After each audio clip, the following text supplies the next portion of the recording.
Bom dia. Obrigada pela presença de todos vocês aqui, pela disponibilidade do encontro e das trocas. Eu estou bem contente de estar dividindo essa mesa com essas mulheres incríveis que eu tive a alegria de conhecê-la em 2016. Eu estou dentro do movimento já tem uns 3 anos, um pouco mais. Eu vou fazer uma pequena introdução de como eu cheguei no MSTC, né, de contextualizar como nasceu e surgiu, né, essa experiência artística, esse trabalho que está aqui, que é essa série fotográfica chamada Guerrilheiras, que faz parte de um trabalho, um projeto bem maior, que tem vídeos, tem filmes, e ele continua vivo e em movimento e mudança, porque o movimento MSTC é um movimento vivo e eu estou engajada, então eu sou uma das voluntárias do movimento. E depois eu vou passar a fala para as mulheres, porque eu acho que o mais incrível vai ser poder escutá-las e aprender um tanto com a vida delas. Em 2016, eu fui convidada para fazer uma residência artística na Ocupação Cambridge. Eu não conhecia o movimento, eu fui convidada por conta da minha prática, meu método de trabalho, e que eu sou um artista que eu não trabalho com projeto, eu trabalho muito a partir de uma vivência, e essa vivência, conhecendo as pessoas e trabalhando colaborativamente, como a gente pode se fortalecer através da ferramenta artística. Eu entendo que a ferramenta artística é uma ferramenta de alianças, é uma ferramenta política, e que ela tem a capacidade de me transformar como um ser humano. Então, assim, é um processo também de autoconhecimento e de desconstrução minha mesma, né? E, ao mesmo tempo, uma ferramenta que ela pode modificar a sociedade e dar acesso a novas subjetividades dentro do campo social. Quando eu cheguei no movimento, eu morei lá. A gente tinha um quarto, os artistas. Eu morei lá durante 3 meses. Eu fui a única artista, fui a última artista do movimento e fui a primeira que decidiu morar, né? E para mim foi muito incrível poder morar lá, porque assim o quarto que eu fiquei foi no 15º andar e eu precisei fazer uma pequena obra, então eu mesmo fui, pintei, e nesse processo de cuidar do espaço eu fui conhecendo os moradores e conhecendo muito nesse lugar também de habitar, né? Então isso para mim faz toda a diferença como artista, tá podendo tá dividindo um cotidiano juntas, né? Eu acho que a gente entrar num território que não é o nosso, né? A gente é sempre um estigma também. Então, eu chego como uma representação de relação à classe, à cor da pele, questões de classe, de gênero, de raça, enfim. Então, até que essa imagem dessa representação social, ela se desfaça, sabe? Isso vai depender muito das relações e da ética que a gente constrói nesse território, né? Então, como andar, né, nesses espaços que não nos pertencem, mas que a gente é uma aliança de força. Então, eu sempre falo que a vulnerabilidade é a minha grande aliança, porque chegar sem projeto, chegar sem uma ideia, chegar com vontade de aprender coisas mais do que me salvar, mais do que salvar qualquer pessoa, eu acho que isso é uma forma da gente se relacionar com o outro muito potente para mim. E vi que o movimento é liderado por mulheres, ali de frente são mulheres, taxistas, como a Marineide falou, nutricionistas, mulheres envolvidas com outras questões, como a Generosa, com outras bandeiras, outras lutas, militantes, mulheres que dividem os seus estudos, os seus afazeres domésticos de uma vida, de criar os filhos, como a Sônia, também, que é imigrante, e dividir isso com a militância, sabe? E como essa militância também empodera essas mulheres, no sentido de que elas se articulam, começam a entender não só sobre questões de deveres, mas de direitos, e isso passa a fazer parte de uma prática de vida, de um cotidiano e de um lugar mesmo de força, e com todas as dificuldades que existem, porque essas pessoas também não estão no movimento porque é o melhor lugar do mundo, e porque, sabe, a gente não pode ter tanto romantismo assim também no que se diz respeito às lutas, né? Então é um lugar de muita força, muita resistência, muita luta, é um lugar muito difícil assim, e de inclusive as próprias relações, sabe, de como lidar com tantas diferenças se anular as diferenças, né? Aprender esse tipo de solidariedade, né? Onde a pluralidade, a multiplicidade, diferentes religiões, diferentes vidas, diferentes práticas, éticas, valores, convive de uma forma, dentro do possível, harmônica e, ao mesmo tempo, entendendo que os conflitos existem, que as diferenças existem e que o problema não é a questão. A questão é como negociar, como resolver, como seguir à frente lidando com todos os tipos de conflitos, né? Então, ver que o conflito ele também movimenta, né? O conflito ele faz parte da vida, sabe? Eu aprendi isso dentro do movimento, aprender a lidar com os conflitos. Então, a gente, às vezes, romantiza muito, não sei, tende... a Ocupação 9 de Julho está incrível, né? Ela abriu para a sociedade, os almoços, o filme ontem, o Bacurau foram tantas pessoas que 300 pessoas não conseguiram entrar, sabe? Então, isso é incrível, porque cria-se um cinturão de força também tão necessário agora, dentro desse momento que a gente está vivendo, tão sombrio, de desarticulação dos movimentos sociais. Ontem foi um dia importante também, que o HC da Carmen Lima, que é líder do movimento, esse movimento é o Movimento Sem Teto do Centro, ele foi... ela recebeu uma posição positiva, então ela está podendo responder em liberdade, né, com muitas restrições. E isso é um precedente para a Preta, que tem quantos dias? Acho que mais de 100 dias, 3 meses presa, né? E talvez isso ela possa receber podemos ter uma resposta positiva na próxima semana. Então, assim, são muitos enfrentamentos, assim. E a série Guerrilheira, só para contextualizar o trabalho que está aqui, eu tive essa ideia. O trabalho teve os vídeos e teve, enfim, várias camadas, e chegou um momento que eu vi que eu estava em frente a mulheres que eram guerreiras, né? E fiquei pensando como seria essa imagem, como traduzir uma imagem de guerreira hoje contemporânea, o que seria essa mulher guerreira, né? E aí eu falei como também trazer essa emoção da guerreira para uma imagem fotográfica. E eu tentei fazer umas oficinas que não deu certo, porque de corpo, enfim. E aí eu cheguei para uma das colaboradoras do projeto e falei bem assim, olha, eu tenho uma amiga que é maquiadora e a Carmen liberou o brechó, a gente pode pensar em como construir, projetar uma imagem de guerreira que está aí, mas talvez não foi acessada. Como seria essa imagem de guerreira? E a resposta que eu tive foi: maquiagem, figurino, a imagem de guerreira é minha cara limpa. A minha imagem de guerreira é a minha imagem de todo dia, é o que eu faço. E aí isso me fez pensar como eu estava levantando uma questão equivocada também, né? E a pergunta foi, para fazer essa série fotográfica, toda guerreira tem uma ferramenta de força, qual é a sua? Aí a Marineide falou, é o meu táxi. E aí ela fez junto do táxi, a Generosa fez com a Marielle. A Generosa é uma militante também, como ela vai poder falar muito melhor do que eu, da mulher negra, essa luta toda, dessas questões que envolvem a mulher negra dentro da sociedade. E ela falou, eu queria tirar com todas as mulheres. É uma pessoa que entende muito dessa história, e que eu aprendi muito com ela também, sobre essa história do feminismo. E ela falou, eu queria juntar todas essas mulheres, mas como não dá, eu vou tirar com a Marielle, porque ela está na frente de todas as minhas lutas, e todas as lutas e manifestações que eu carrego ela. Então, assim, foi um pouco dessas histórias, e elas foram construindo as imagens e pensando.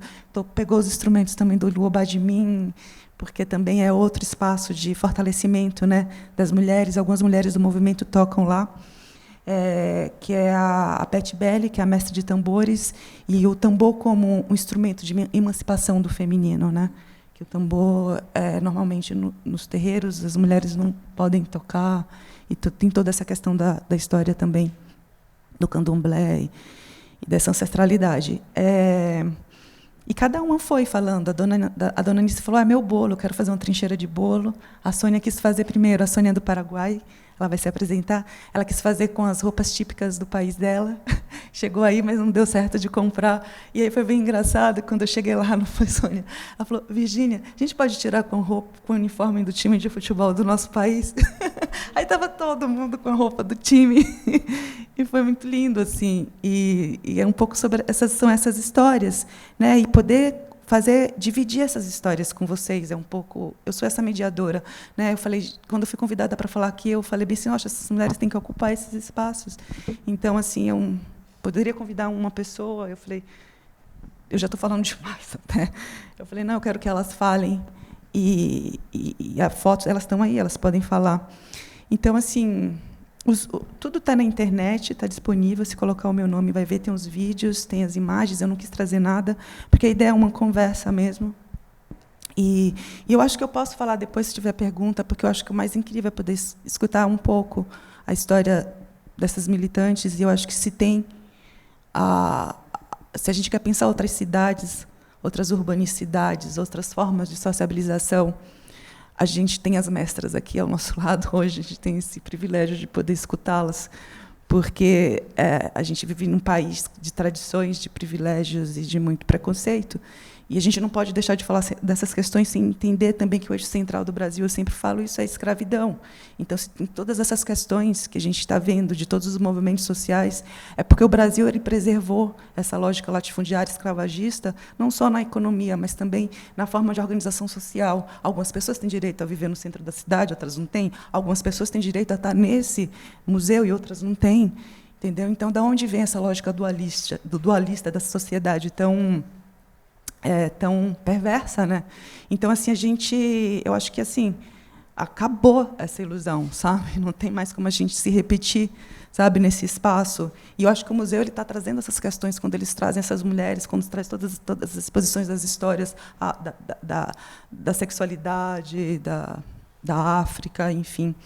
Então, e o Brasil é um aparelho, a gente está vendo aí, é um aparelho de silenciamento, de extermínio, sabe? Então também nunca tivemos uma democracia, sabe? Então, por mais difícil que seja isso tudo que a gente está vivendo, eu acho que a gente está num momento de repensar e contar uma outra história, porque a gente fala de fake news, a gente fala de pós-verdade, mas a nossa história é uma grande ficção, sabe? Então, pela primeira vez, a gente está podendo olhar para os povos originários e poder contar uma história a partir de outras pessoas que são a nossa história, sabe? Então, eu passo a voz para essas mulheres que são nossa história. Gê, fala aí. Bom dia a todos. Grata pela presença. Grata ao MASP por esse trabalho maravilhoso. Estar aqui hoje e com o trabalho da Virgínia e ter uma foto exposta aí.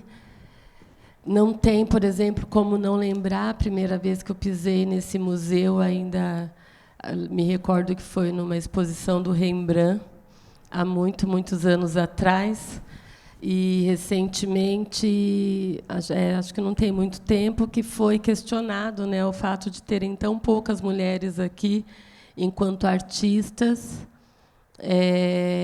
e, de repente, ver que isso foi observado e hoje tem uma exposição única, exclusivamente de mulher e para a mulher, é um passo maravilhoso. Assim.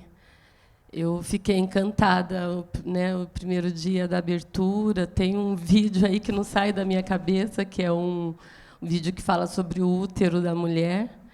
Ele é incrível, assim. Eu indiquei a todas as minhas amigas, vão ver e não deixem de assim, vejam todo, porque conta um histórico mesmo do que tanto sofremos, né? E o quanto a gente quer mudar essa situação, assim.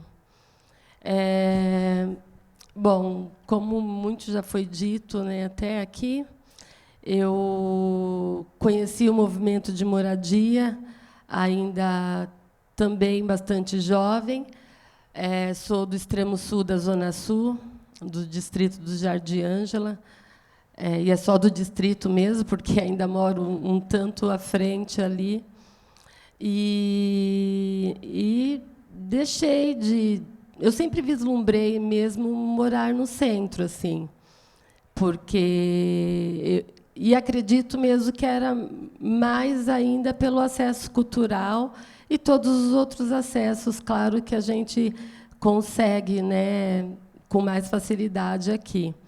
Então, esse movimento da periferia, ele era, aliás, e é também tão bacana quanto assim, ele era construção de tijolinhos mesmo, de formiguinha, chamava mutirão, né, no caso. Mas aí deixei esse movimento E, como eu sempre quis morar no centro, acabei aqui encontrando as pensões, os cubículos. Eu costumo até brincar que eu já cheguei, que eu morava numa caixa de fósforo, por exemplo, né, com banheiro coletivo, assim, e pagando caro por isso, porque, né, não é porque é pequeno que se paga pouco. E um belo dia encontrei uma amiga, né, que já morava na ocupação, pedagoga, né, formada ali pela Mackenzie, com uma bolsa, tal. E assim, e é minha amiga de muitos anos. Eu não sei se eu teria ido, por exemplo, para uma ocupação assim, a cega, sabe, sem, né, sem uma boa indicação mesmo, por conta já desse preconceito todo que a gente carrega. E hoje, no meu dia a dia, né, fico aqui tentando desfazer isso, assim, desconstruir, né? Então, com esse chamado dela, eu não pensei duas vezes, né? Eu falei, vou para essa luta aí. Fiquei um tempo lá. Infelizmente, esse era um lugar daqueles aos quais a gente pode, sim, fazer as diferenciações, né? Há ocupações e ocupações. E, naquele momento, eu achei que tinha um coordenador, então, machista, misógino, quer dizer, tudo que... Eu falei, aqui não está dando mais para mim. Saí, fui morar com uma amiga, que, aliás, que me acolheu, porque foi meio assim de urgência. E logo depois, de novo, tive um convite de uma outra amiga que já tocou no bloco lá, no bloco Ilua Bademim, que é o bloco que eu faço parte também. E era quinta-feira, ela me chamou para ocupar e falou assim: a gente vai fazer isso no sábado. Daí lá fui eu com a minha mochilinha, água, uns biscoitos para passar a noite. E de tudo que eu já tinha vivido até então, né, eu venho desde o movimento estudantil, assim, então não era uma coisa nova lutar, estar na rua, participar de manifestações. Aí eu vim para ocupar já, preparada para isso. E foi uma das coisas mais interessantes que eu vivi assim na vida, por conta da organização. Na ocasião, tinha uma mídia alternativa, assistente social, muitas crianças.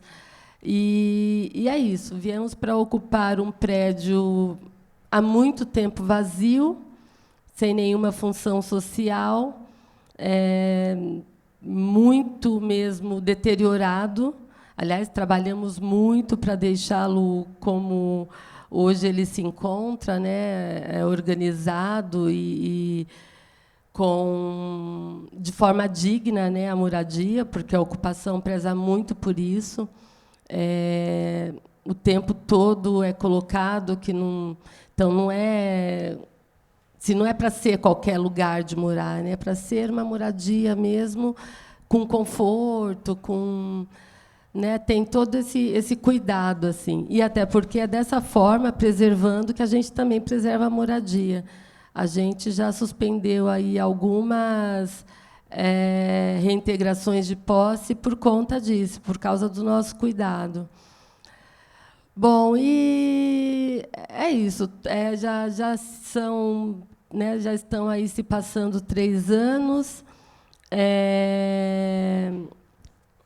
É uma das coisas mais... Tem uma frase que diz que ocupar é uma rebeldia cívica.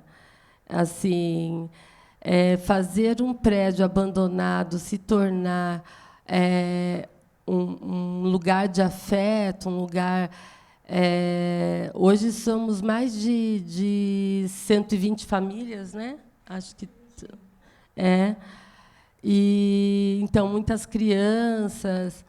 É um espaço bastante acolhedor, inclusive para quem chega. Mas, bom, mudando um pouco de assunto e pensando nesse eu feminino que eu carrego aqui comigo, pensando na nossa história de Brasil, eu, enquanto ameríndia e negra, fico pensando por que é que não nos querem no centro, né? Isso, então a gente carrega desde essa invasão que sofremos aqui, né?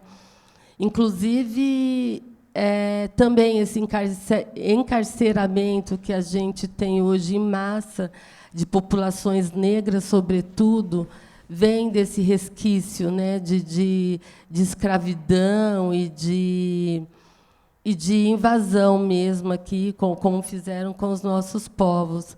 E, assim, a exemplo daquele período, pobre preto fica na periferia, ou, né, os assalariados aí de baixa renda, e quem tem condições, os privilegiados de sempre, porque, quando você vai ver, está no sobrenome, está na herança que essas pessoas recebem, continuam nos lugares privilegiados e que, nesse caso, também está lá, onde nós ocupamos hoje, né?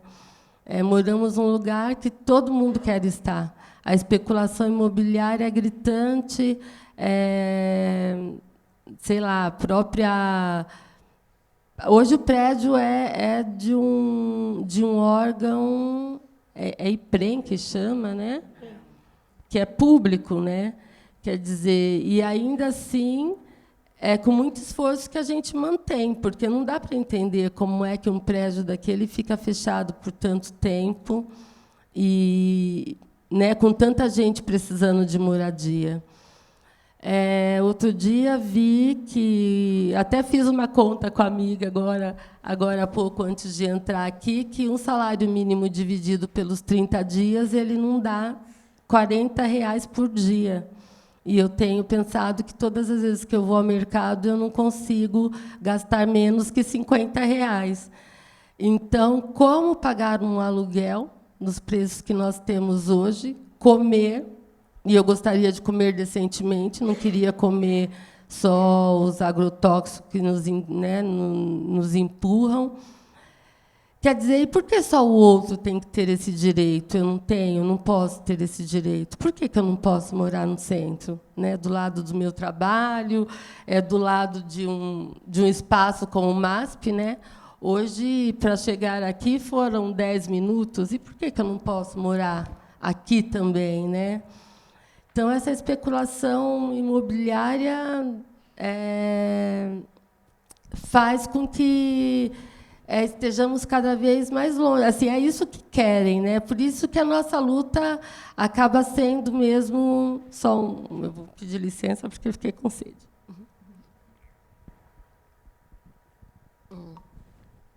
Faz com que a nossa luta seja cada vez mais legítima.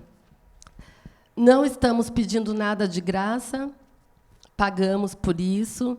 É um lugar que, por exemplo, não cabe miserável mesmo, uma pessoa que não tenha condições nenhuma, uma pessoa, por exemplo, em situação de rua, infelizmente, não cabe dentro da ocupação. Porque a assistência social chega, por exemplo, e vai levar essa pessoa para um aparelho de assistência social, porque, quando você está dentro da ocupação, você pleiteia comprar o seu apartamento. Então, nada é mesmo de graça, não tem nada invadindo, assim, né? Não é uma invasão, é uma ocupação mesmo, é um direito, está na Constituição, né, federal. Então, é tudo muito legitimado, assim, né? Eu vou aqui olhar a hora para não ultrapassar o meu tempo, não deixar com que as minhas amigas não falem. Mas, bom, é um pouco disso. Eu acho que a gente pode dar uma continuidade depois, né? Bom dia. Primeiro, eu quero agradecer por essa oportunidade de estar aqui. Tá bom? Dá para ouvir? Agradecer a Virgínia de Medeiros, porque ela é uma pessoa muito sensível e ela tem essa capacidade de trazer esse tema de uma forma que não agrida quem está ouvindo e não exponha quem está sendo colocado como na situação, né? Então, ela tem uma sensibilidade muito grande. Eu quero agradecer, porque não é todo mundo que consegue falar sobre isso sem mexer naquela ferida moradores sem teto, de baixa renda, aquela ferida da rejeição da sociedade, né? Então ela consegue trazer isso com muita sensibilidade, muito carinho e muita dedicação. Virgínia, eu quero te agradecer por isso, porque senão eu não conseguiria estar aqui. E eu me chamo Luísa, eu sou moradora da Ocupação 9 de Julho, junto com as minhas colegas e companheiras aqui. A minha chegada na ocupação, há 2 anos, mais ou menos 2 anos e meio, a ocupação tinha 3 meses, né, o prédio tinha 3 meses de ocupado, não era nada visualmente interessante de você olhar e falar assim, eu vou morar aqui. Mas a situação me levou ao ponto de eu ter que procurar uma ajuda de alguma forma. Porque eu tenho uma sobrinha deficiente, que é cadeirante, a Adriana, há 6 anos ela é cadeirante. Então, assim, o problema de saúde dela foi se agravando e eu tive que tirar ela da casa da mãe, que é minha irmã que mora no litoral, por falta de condições financeiras e afetivas para com ela. E eu vi que o problema dela estava se agravando. Eu sabia que um dia eu não tenho filhos gerados, mas eu sabia que ela seria minha. Então, eu me preparei para, no momento que isso acontecesse, independente da situação, eu só pedisse a Deus que me desse força para fazer o que tivesse que ser feito. Então, foi desse momento, em 2013, que ela veio para morar comigo. Eu já era massoterapeuta, estava cursando acupuntura, e, quando ela veio num quadro muito difícil. E eu morava numa pensão onde só cabia uma cama de solteiro, uma geladeira, uma máquina e o fogão. E o restante das minhas coisas era embalado porque não tinha espaço, e era o banheiro coletivo. E quando ela veio morar comigo, veio me visitar, eu falei para ela falou assim, tia, eu não quero voltar para casa, pelo amor de Deus, eu estou te pedindo socorro. E aquilo foi muito forte para mim. E ela falou assim, eu não quero voltar, se eu voltar para lá, eu vou morrer, porque ninguém vai cuidar de mim, eu me vejo numa cama esperando um Dorflex de alguém. Ela tem síndrome pós-polio, é uma doença degenerativa por consequência da poliomielite. E eu me vi naquela... E teve um histórico, ela também é mulher, tem 42 anos, ela também é mulher, ela foi para uma instituição que era de recuperação poliomielite, onde ela ficou até os 15 anos, nesse local onde ela foi violentada fisicamente, sexualmente, e a mãe, no caso, não deu muita importância, então ela já carregava um trauma muito grande de rejeição, de maus tratos, entendeu? E eu vi que ela via em mim uma chance, uma esperança, né? Tanto que a história brusca mesmo, que eu fiquei sabendo, ela só contou depois que ela veio morar comigo. Porque eu falei, por que você não me contou na época? Porque eu achei que quem me botou no mundo e teria que zelar por mim deveria tomar uma atitude. Quando eu falei, a pessoa falou assim, eu tenho que trabalhar e te dar comida, quer dizer, não posso fazer nada por você. E com 6 anos, ela começou a tomar banho sozinha, sem deixar ninguém entrar no banheiro, porque ela tinha que esconder as marcas da violência que ela sofreu. Então, eu tive que... Eu tive, não, tenho todo amor do mundo, assim, ela é tudo, sempre foi... E se eu soubesse disso antes, talvez eu não posso me culpar por uma coisa que eu não tinha acesso, mas eu trabalhei muito isso na minha cabeça. Mas se eu tivesse essa informação antes, talvez eu tivesse evitado muita coisa. Mas acho que as coisas acontecem no seu tempo e por algum motivo, né, a gente passa por certas coisas. Então, quando ela veio morar comigo, eu estava estudando massoterapia. Desculpa, a acupuntura já trabalhava, já atuava na área de massoterapia, e trouxe ela para cá, onde ela tinha muitas dores. Isso me ajudou, eu acho que as coisas ela vêm no momento certo. Levei ela para CD, então eu fiz um trabalho terapêutico paralelo ao que ela fazia. A acupuntura ajudou muito. Aí um dia ela teve uma convulsão e acordou e não mexia da cintura para baixo. E aí foi aí que entrou os meus conhecimentos, que eu acho que a medicina chinesa entrou na minha vida para isso, para ajudá-la. E embora eu tenha buscado uma profissão que não me trouxesse só a satisfação financeira, eu acho que eu queria uma coisa que me trouxesse a satisfação de ajudar o outro, de tirar do outro, entendeu? Porque o dinheiro eu acho que não é tudo, né? Então isso ajudou bastante a Adriana. E ela foi se recuperando, só que ela se tornou cadeirante e ela foi se mexendo aos poucos, só que ela não anda, né? Mas ela assim, é uma pessoa muito inteligente, é uma artista maravilhosa, sempre fez muita coisa que nem ela imagina, nem ela lembra das coisas que ela fez e do que ela é capaz de fazer. Temos, lá na ocupação, quem for vai ter a oportunidade de conhecer a exposição dela. Ela tem, depois disso, ela conheceu, fomos para a ocupação, só para não se perder, foi ficando difícil mantê-la, porque o que eu ganhava, eu mal pagava a pensão e era o curso e alimentá-la. Aí chegou um momento que eu não estava conseguindo, eu me formei, mas aí eu não estava conseguindo mais dar conta da questão do aluguel e de sustentá-la, porque eu entrei com pedido de aposentadoria, né? Então, eu, assim, não sabia quando isso, não podia contar com isso, né? Chegou um momento que eu vou ser bem sincera, ou eu comia, ou dava alimento para ela, ou eu pagava o aluguel, eu pagava R$900. E foi num momento, numa crise, assim, que o meu salário caiu demais, e aquilo foi me deprimindo, porque eu olhava para ela e eu não sabia como que eu ia lidar com essa situação, e eu já ouvia falar das ocupações, do movimento sem teto, mas eu não tinha conhecimento de como, nem imaginava como é que era, porque a mídia, eu conhecia o que a mídia passava, a parte criminalizada, entendeu? Então eu tinha medo de cair no lugar errado, ainda mais com uma pessoa naquela situação. E um dia eu fui num posto de saúde, eu cismei que eu tinha que marcar alguma coisa para ela, na verdade, eu acho que não tinha nada, alguém queria que eu ouvisse uma conversa. Eu cheguei nesse posto de saúde e eu falei, eu vim marcar um exame, mas não tem nada, está tudo agendado. Eu falei, nossa, o que está acontecendo? Aí eu vi um diálogo de duas pessoas, você lembra de mim, do movimento tal, eu já consegui a minha moradia, lembra? Fulano, eu também consegui a minha... Eu falei, como assim movimento, gente? Aí eu falei, ela falou, a minha eu consegui em tal lugar, a minha eu consegui em outro lugar. Então, assim, quer dizer, você está no movimento, mas não quer dizer que todo mundo vai para o mesmo projeto, né? Aí eu fiquei pensando, moradia, movimento. Aí eu falei assim, olha, você me desculpa, mas não é que eu seja fuxiqueira, não, mas eu não tive como não ouvir a sua conversa. Você podia me informar melhor sobre esse movimento, como é que funciona? Porque eu sempre vejo, mas eu vejo a polícia batendo no povo, tirando o povo de qualquer jeito, tirando grávida, batendo, espancando criança. Eu falei, gente, não vou num lugar desse para espancar minha sobrinha e me sair de lá arrastado. E você está me falando de um outro lado que eu, de repente, eu não acredito que... Até então, não acreditava que existisse. Então, foi tão hilário aquele dia que ela me levou... Uma delas, elas se despediram e uma delas tinha resolvido os problemas dela. Eu não tinha exame nenhum para marcar.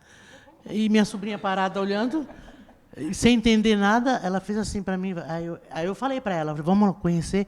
A Jane, que foi uma dessas moças, me levou na hora, na casa, ali na Santa Cecília também, na casa de uma pessoa que foi militante, e o prédio que ela está foi uma ocupação, foi um projeto de movimento, né, que hoje ela mora na casa dela. E a mãe dela está num outro projeto, que é o Cambridge, que está em obra. Né? Na época, ainda tinha saído só o chamado do projeto. Me levou na casa da Euxéria e me apresentou. Ela me recebeu, parecia que ela me conhecia já. Olha, o movimento lá é... Eu falei, como é que é essa luta? Né? Você imagina a luta, pessoas... Né? Aí eu falei, como é que é uma luta por moradia, uma luta dentro do movimento? Eu falei, é luta. É luta. Eu falei, gente, é luta, mas que luta é essa? Aí eu olhava para minha sobrinha, a tia falou assim, vamos lutar, né, tia? Aí eu falei, Adriana, você tem noção? A gente não sabe nem o que vai encontrar. Vamos sim, nós vamos. Aí ela, tia, olha o apartamento dela. Qual a luta que não vale a pena você ter um teto? Olha esse corredor, eu posso passar com a minha cadeira, fazer até baliza aqui dentro, brincando comigo. Aí eu senti uma força muito grande, que ela é isso. Ela tem uma força muito grande, muito forte, e ela tem esse poder de me levantar e falar assim, vai, entendeu? E eu olhar para mim, para ela, e fazer, eu vou por ela e vou por mim. E aí ela me deu o telefone dessa ocupação onde eu estou hoje, me deu o telefone da coordenadora na época, a Márcia, e mandou eu procurar. Aí eu lembro que eu fui no domingo, fui no Cambridge, aí achando que era lá. Aí eu já fui olhando, não tem acessibilidade para você, né? Porque aí ela falou assim, mas acho que não é aqui, não, porque lá já era ocupado há 5 anos. O projeto já estava em andamento. Na verdade, era para outra ocupação, que é essa, 9 de julho, que tinha sido ocupada há 3 meses.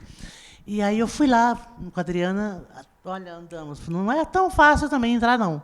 Eu fui umas 5 vezes. Lembro que o primeiro dia, então, uma chuva. Eu fui num domingo, eu falei, vamos procurar essa Márcia. A Márcia não estava. Foi na segunda-feira à noite, eu saí do serviço, fui direto lá. E consegui falar com a Márcia e levei a Adriana. Sempre que eu ia, levava a Adriana. Aí, quando nós entramos, um espaço maravilhoso, assim, sem olhar o prédio, né? O espaço maravilhoso, árvores. Eu falei, nossa, que lugar legal, né? Que espaço. Eu já imaginei vários prédios ali, habitando várias pessoas.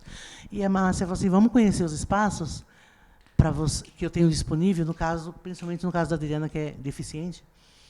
E a gente entrou foi entrando, e aquilo foi me dando uma agonia, porque era um monte de madeirite, né, dividindo os espaços, porque começa assim, não é fácil.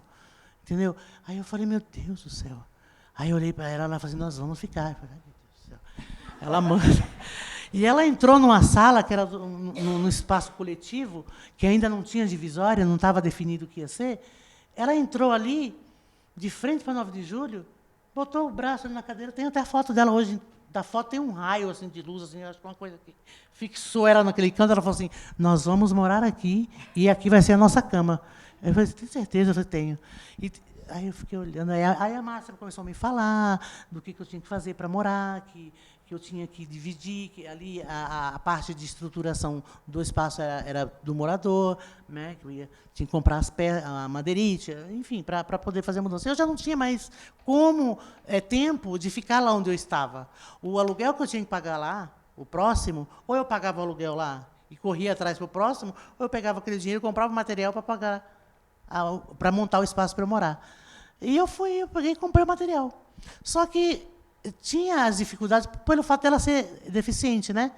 E tinha um histórico já de um problema com deficiente, aí ficou naquela, material já tinha gastado todo o dinheiro, tinha gasto todo o dinheiro para comprar, e depois falaram que não podia, porque não tinha acessibilidade. Aí a Márcia, quando eu cheguei no dia seguinte, tinha uma rampa para ela entrar. Aí eu falei assim, então acho que é para a gente vir sim. Aí eu fui pegando, ganhando confiança no movimento, porque se é uma coisa qualquer, ninguém está preocupado se você vai levantar a cadeira, se a pessoa, entendeu?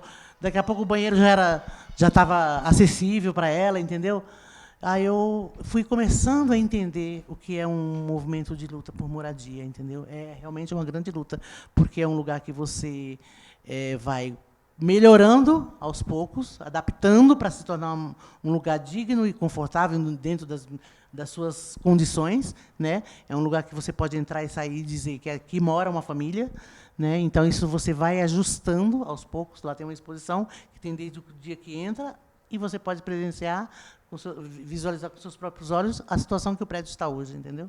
E é uma referência internacional, e nós tivemos até uma exposição agora em Chicago, levando a 9 de julho como uma referência de ocupação de movimento social. Então, o que eu quero dizer é o seguinte, que nós, mulheres, temos que buscar mesmo, entendeu? Não podemos achar que que temos... Eu penso assim, eu não posso... sempre acreditei que eu não queria me engessar num padrão de vida feminina, que é onde você nasce, para você ser aceita, já visualizada, já vista como uma mulher, você tem que botar um rosa, entendeu? Você tem que sentar direitinho, você tem que ter bonecas, entendeu? Você vai crescendo, você vai estudar, mas você não sabe se você vai ser alguém na vida, porque você tem que casar, entendeu? Você tem que ter filhos, porque senão você não é uma mulher. Se você vai resolver ser diferente, quero estudar, eu quero vestir do jeito que eu gosto, se eu gosto de roupa larga, se eu gosto de roupa... Não interessa. Eu não preciso sair da maternidade de rosa para dizer que eu sou mulher. Então, já começa por aí, entendeu? Esse rótulo de que você é mulher porque você está usando rosa. Se eu usar um verde, eu não sou mulher. Se o roxo, então, Deus me livre, né? Então, assim, a gente nasce já lutando contra o seu direito de ser mulher, de se empoderar, de acreditar, de escrever a sua biografia feminina como mulher, como ser humano, entendeu? Então, o movimento ele me trouxe essa lucidez de acreditar que você pode mudar a sua história. Eu falei para minha sobrinha, eu não posso apagar o que você passou, mas eu posso, junto com você, escrever uma nova história. Então, nós vamos escrever juntas. Então, eu fui para o movimento, acreditei, acredito. É um movimento que abre os seus olhos para a vida. Você não luta só por moradia. Você luta pela sua dignidade de estudar, sua dignidade, de buscar a sua saúde, porque foi muito bom para minha sobrinha, porque se eu morasse lá no fim do mundo, jamais eu poderia ter acessibilidade ao tratamento dela. Então, por que eu tenho que ir lá para o fim do mundo para eu não ter uma pessoa mais doente? Isso é um problema de saúde pública também. Porque quanto mais distante a pessoa mora, menos acessibilidade ela tem ao médico, a pessoa até se acomoda, fica doente. Eu conheço, já vi relatos. Hoje, eu sou uma estudante de nutrição. O movimento que me abriu os olhos, que me encorajou, no sentido assim de, olha, você pode mais. Eu tenho 53 anos, eu não imaginava, eu pensei em nutrição quando eu tinha 9 anos. Um dia eu quero ser nutricionista. Mas eu não sabia nem por onde começar. E eu vi que a idade foi chegando e eu não fui fazendo nada. E há 2 anos atrás eu comecei. Eu falei, nossa, eu posso, gente, dá tempo. Então, o movimento, o coletivo feminino, ele te encoraja. Você vê a história da Dona Generosa, você vê a história da Neide, cada uma tem a sua história, do José, porque tem muitos homens ali que eles também são empoderados com suas mulheres, entendeu? Então, assim, por que eu tenho que morar distante de tudo? Por que eu não posso ter acessibilidade para minha sobrinha? Por que eu não posso estudar? Por que eu não posso me preparar para o mercado de trabalho, para competir como todas? Como todas podem fazer isso, entendeu? Qual o problema que eu não posso ser uma universitária e ter mudar a minha vida, né? Então, eu vou ser breve já para dar a palavra para minhas amigas. A gente se empolga, né, gente? Então, assim, eu quero deixar aqui para vocês assim, uma mensagem de que qualquer pessoa, qualquer mulher pode mudar a sua vida. Basta ela dizer não àquilo que você não concorda. Não é porque eu tenho um útero que eu sou obrigada a reproduzir. Não é porque eu sou mulher que eu sou obrigada a vestir saia. Não é porque eu sou mulher que eu sou obrigada a dizer amém e ter que casar. Não, não. Eu posso ser a dona da minha biografia mesmo. Eu quero ser. Eu sou.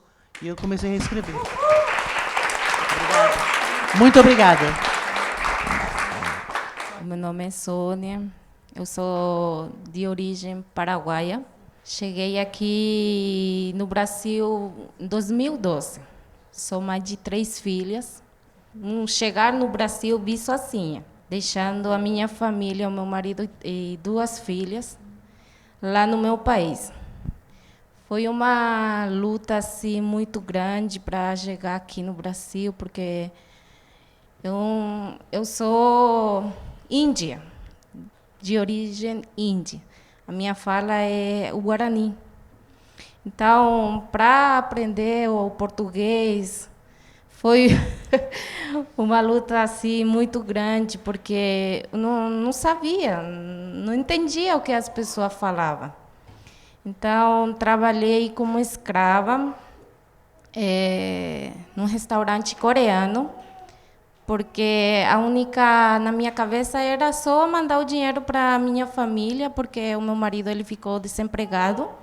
Ele era motorista de transporte de soja e ele ficou desempregado e foi uma luta. Assim, eu falei assim para ele, eu vou lá no Brasil, eu vou trabalhar e eu vou mandar dinheiro para vocês. Só que na minha cabeça, para dezembro, eu já ia embora de novo. Eu cheguei aqui, era julho, aí em dezembro, na minha cabeça, eu já ia embora. Aí eu falei, a situação foi complicada, porque eu cheguei aqui e encontrei uma história assim, totalmente diferente. Não é aquilo que as pessoas falam.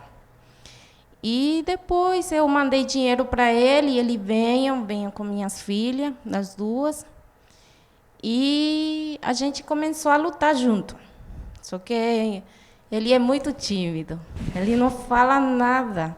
E tudo eu carreguei nas minhas costas.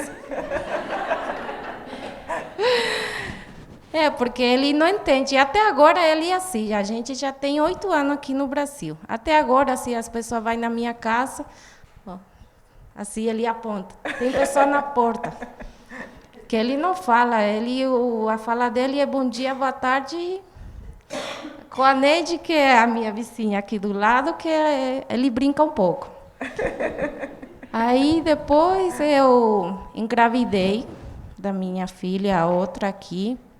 Saí do meu serviço onde trabalhava no restaurante. Eu trabalhava, entrava às 6 horas da tarde, mas não tinha horário para sair. saía muitas vezes, saía 8, 9 horas. Meu salário era R$ 700. Eu já pagava um aluguel muito caro também, porque eu morava no Bom Retiro, de pensão. Então, assim, quando eu saía do meu serviço, que era de manhã, os coreanos, como lá na região tem muito, eles jogam as coisas. Eu pegava de tudo. Eu pegava para levar na minha casa, porque eu não tinha condição de comprar uma cama, um lençol, nem roupa. O que eu trouxe da minha roupa, eu trouxe de sacola. Então, era uma situação muito difícil. E a gente morou muito tempo na pensão, morando quase 4 anos. Aí a situação complicou de vez, porque já tinha 3 filhas, e a gente dormia no chão e elas dormiam na cama de solteiro, as 3 juntas. Porque só cabia uma cama, um fogão e uma geladeira, mais nada. Aí eu falei assim, encontrei uma amiga que também era paraguaia, e ela me falou assim da ocupação. Aí eu perguntei para ela, o que é isso? A gente invade. Ah, tá. Aí ela falou... Aí, que lá no meu país também tem, só que a gente invade mesmo, mas é terra. E aqui no Brasil, ela falou, não, a gente aqui invade prédio. Ai, meu Deus. Aí ela falou assim, mas tem um espaço muito grande, a minha casa é muito grande, tem até banheiro. Lá na pensão tinha mais de 200 famílias que dividia 2 banheiros. Imagina, 3 meninas, eu. E uma luta assim, de domingo, ninguém tomava banho porque a fila era grande. E eu falei, então, vai lá no domingo, ela falou assim para mim. Aí ela me passou o endereço, era na Praça da Sé. Aí eu fui, só que na época que eu entrei lá, estava tendo reintegração, mas eu não sabia o que era isso. Ela me falou assim, a gente está saindo daqui, mas a gente vai em outra ocupação. Vai ali com esse cara falar, era um coordenador. Aí eu conversei com o cara e aí ele me mandou na outra ocupação no centro, no Paissandu.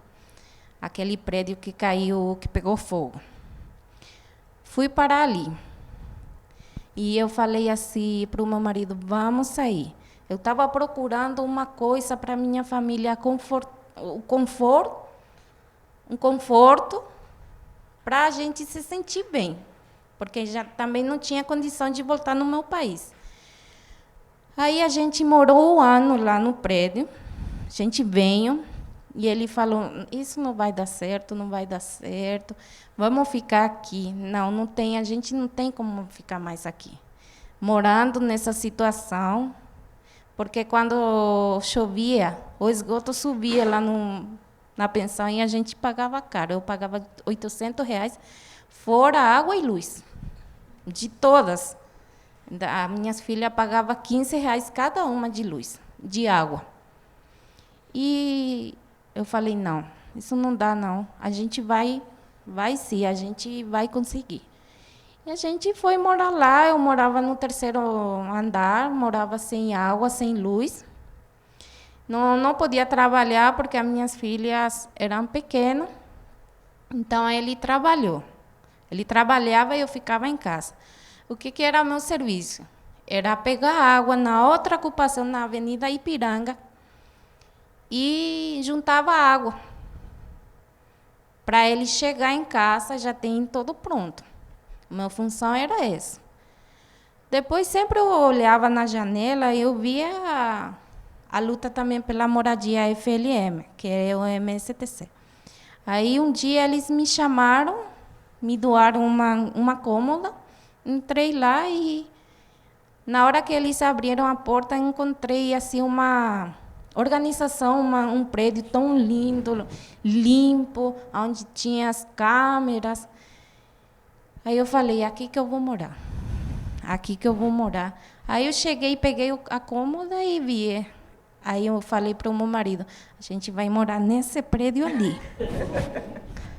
como assim? E ele não falou nada para mim, assim, me olhou assim, mas a minha esposa deve estar louca, na cara dele, assim. Aí eu falei, não, a gente vai morar, você vai ver. Aí saí desse prédio, fui morar na Ipiranga, porque o coordenador de lá viu que a gente era direitinho, pagava, só que não era uma contribuição, era um aluguel mesmo. Eu já pagava R$ 350 para eles, e na outra ocupação da Avenida Ipiranga eu fui pagar R$ 500, só que o espaço era grande, não tinha banheiro. Aí eu paguei uma sexta-feira, nunca esqueço disso. Paguei a minha contribuição, segunda-feira teve a reintegração. E eles não falaram nada para ninguém, do medo das pessoas não pagar para eles, porque o dinheiro ia tudo para o bolso deles. Aí eu fui pedir socorro. Fui naquele prédio onde eu falei, fui procurar a Carmen. A gente não conhecia, só escutava o nome dela. Aí, na época, eu encontrei uma coordenadora também, que é a Silande, ela me acolheu muito bem. E falou assim, a Carmen, ela está na reunião, ela não vai vir hoje. Então, eu te posso passar esse endereço, você vai lá no Cambridge. Aí eu fui, aí cheguei lá, e na época era a Selma, era a mulher que coordenava lá, e cheguei e contei a minha situação para ela.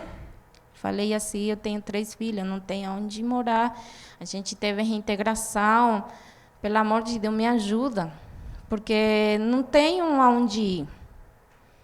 E ela falou assim para mim, aqui mesmo não tem espaço, mas você, se puder deixar seu número de telefone, a gente liga para você. E eu saí dali chorando, porque aonde que eu ia? Na pensão, na minha cabeça, nunca mais, eu falei, nunca mais. Aí eu saí do prédio e fui andando, aí falou o meu marido, então vamos arrumar nossas coisas, a nossa roupa, e a gente vai voltar no Paraguai. Mas deu uma tristeza tão grande assim, porque eu queria um futuro melhor para minhas filhas. E aí tocou meu telefone, e era a Selma. Falou assim, pode voltar, pode trazer tudo, a documentação, que surgiu uma vaga. Aí voltei tão feliz, e a gente morou no Cambridge, com banheiro, com um espaço digno, um lugar, nossa, eu posso falar assim de onde todos os ricos que moram no prédio chique, o nosso prédio era chique. Eu tinha tanto orgulho mesmo. Eu trabalho com pessoas que têm dinheiro, e eu falo, eu moro ali. E agora o Cambridge entrou na reforma. Uma delas, da demanda, sou eu, a minha família. A gente vai ter o apartamento. Eu sinto muito orgulho, porque a batalha que a gente lutou, a gente passou fome, frio, sede, discriminação, eu passei discriminação por ser paraguaia. E eu me vi na luta de seguir diante, de lutar pela minha família. E não é o movimento, ele me trouxe assim muita paz no meu coração, porque antigamente eu tinha medo de falar, de opinar, de fazer qualquer coisa, porque na minha mente eu achava que você poderia ter direito só tendo filho brasileiro. Aí eu engravidei uma filha, mais uma, achando que aquilo ia me trazer um direito de morar, de ficar aqui no Brasil, conseguir a documentação. E não era tudo aquilo, não. Então, quando eu cheguei no movimento, ela me fortaleceu, porque não é por ser estrangeira que você é diminuída. Então, isso me fortaleceu, mostrando que não tem que abaixar a cabeça. A gente tem que lutar mesmo. Lutar é um direito, moradia é um direito. Então, aonde eu me senti assim, confortável. Agora, as minhas filhas mais velhas têm 10. Ela, lá dentro da ocupação, ela faz aula de inglês, às 3. Já fez. Agora está tendo aula de espanhol, mas ela já fala. Então, tem aula de teatro. Então, isso tudo fortalece elas, mesmo dentro da escola. Porque as falas, elas se posicionam. Como mulher, elas já têm curta idade, mas já se posicionam. Elas falam o que elas pensam. A gente tem que respeitar. Eu respeito como mãe. Então, isso, para mim, me fortalece. Agora, eu sou uma nova pessoa. Posso falar isso, porque aquela Sônia que tinha medo, que não podia falar, foi embora. Agora, eu sou praticamente outra pessoa. E eu, lá dentro da ocupação, também eu faço... tem um grupo de mulheres que chama Empodera. Nós cozinha dentro da ocupação. A gente coloca barraca, que tem dessa parte das mulheres entre nós, também tem que ao mesmo tempo é pai e mãe. E ajuda isso economicamente. A gente recebe encomenda. Hoje mesmo está tendo a nossa barraca lá no shopping center de mulheres. Então, eu estou aqui representando elas. E a gente vai lutando dia a dia. É isso. Obrigada.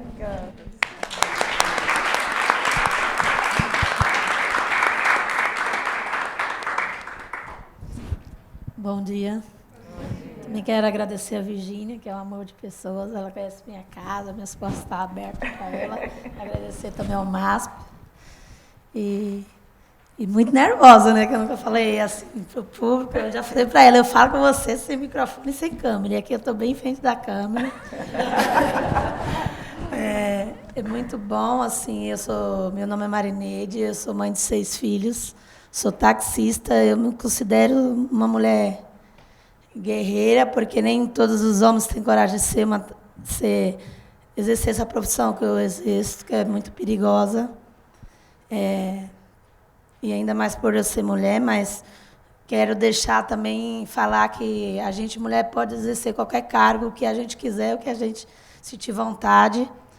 E eu moro no movimento há 7 anos.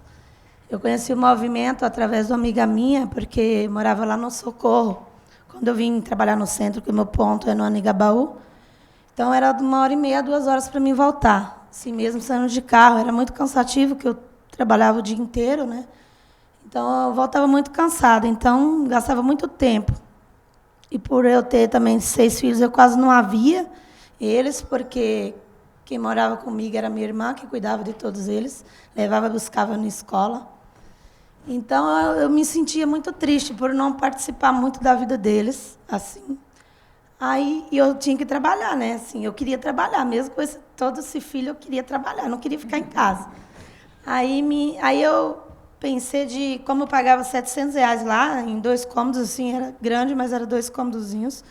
Aí eu falei, eu não moro pagando aluguel, eu vou procurar um lá do centro, lá mais próximo. E assim eu vim. Só que quando eu cheguei que procurava casa, apartamento, assim, era tudo muito caro. Era 1.500, 1.800, 2.000. Eu falei, eu vou trabalhar também, só para pagar aluguel não vai compensar. E, além disso, ainda tinha a discriminação, porque com filho não queria. Só 1 ou 2, no máximo 2. E eu com 6, como que eu poderia alugar um lugar? Então, eu tinha que ter muito dinheiro para alugar muita grana e sem essas restrições. Aí, uma amiga minha falou assim para mim, eu conhecia ela já, né? Ela falou assim, eu tenho ocupação ali, já tem um mês, tu não vai não? Eu falei, o que é isso? Eu não sei nem o que era isso. Sabia nem como que funcionava, não sabia nem o que era. E eu, por ter 6 filhos, eu ficava preocupada, né? Não conhecia. Aí eu falei assim, vou lá ver então. Aí fui ver, a mulher pediu todas as documentações direitinho. No começo era muito difícil, porque nós ficamos no coletivo 8 meses, né? Ela foi lá no Cambridge. Eu morei 5 anos e 3 meses no Cambridge.